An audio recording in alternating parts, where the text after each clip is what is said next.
In a remote area of Ghana, West Africa, a tragic and devastating form of human slavery continues to thrive.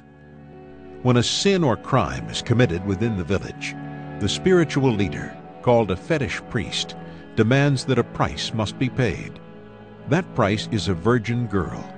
Trokosi gods must be appeased. If payment is not met, a death curse will be placed upon the family. These young girls, some as young as 5, are given out of fear to the fetish priest. They become the payment for the sins of others. I was only 7 years old when I was taken to the shrine because my father had an affair with one of the Trokosis of the shrine. I had to go and replace and pay for that crime. Abandoned and betrayed by their parents, each of these innocent young girls is forced to serve a lifetime of ritualistic sexual servitude. She is now called Trokosi, which means slave to the gods. She is stripped of everything, her clothes, jewelry, pride, even her name. No one can speak to her or interact with her in any way. Day after day, under the hot African sun, she is forced to work the priest's fields, often going for days with nothing to eat. The night brings relief from the hard work and the relentless sun, but that relief is soon turned into terrorizing fear as she wonders if this night the priest will come for his dehumanizing session of self-satisfaction at her expense. If he comes, no one will help her. There is only unbearable pain and shame as her screams evaporate into the darkness.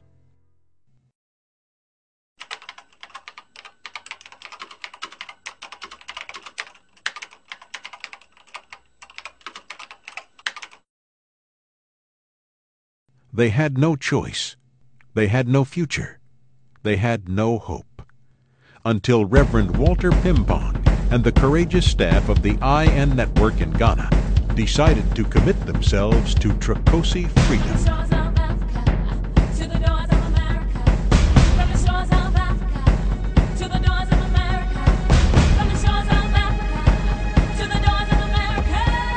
We feel as Christians that we ought to reach out to these underprivileged women who have no voice at all.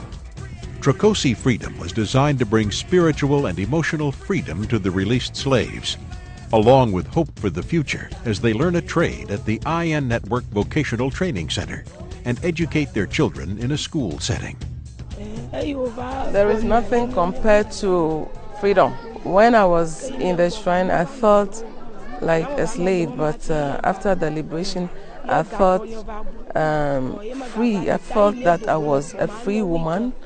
I had my own life, and I went to international needs and trained in bread baking, and this is what I have been doing to support myself.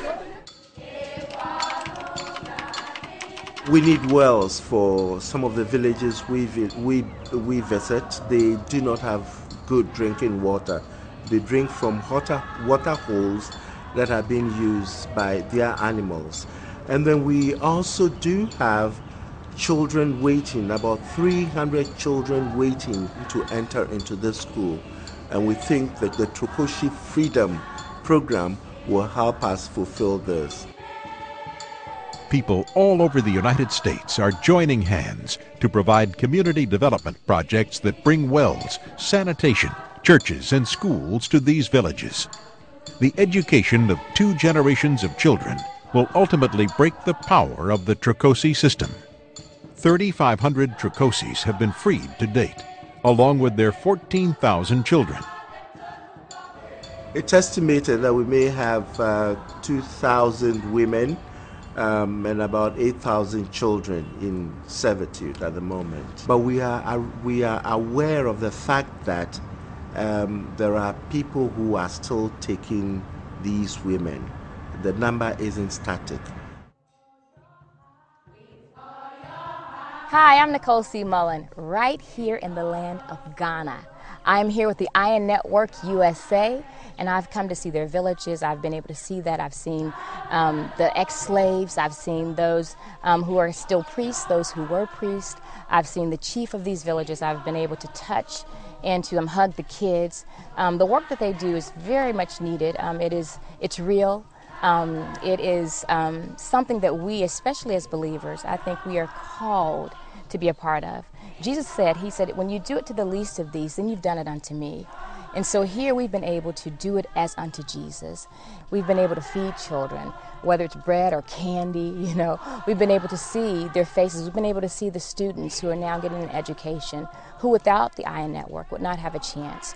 We've seen these women who without the Iron Network would still be in slavery. So my prayer is that you will pray, that you would first of all pray for this ministry. Keep us in your prayers. And again, my other prayer is that you would pray about what it is that you and yours, whether it's a school group, whether it's a church group, youth group, whoever it might be, as an individual, that you would pray about what it is that the Lord would have you to sow financially into this ministry. Everybody may not be called to go to Ghana, but everybody can do something to give to help Ghana. God bless you. To find out more about Trokosi Freedom, please visit us at www.innetworkusa.org or call 1-800-738-2912.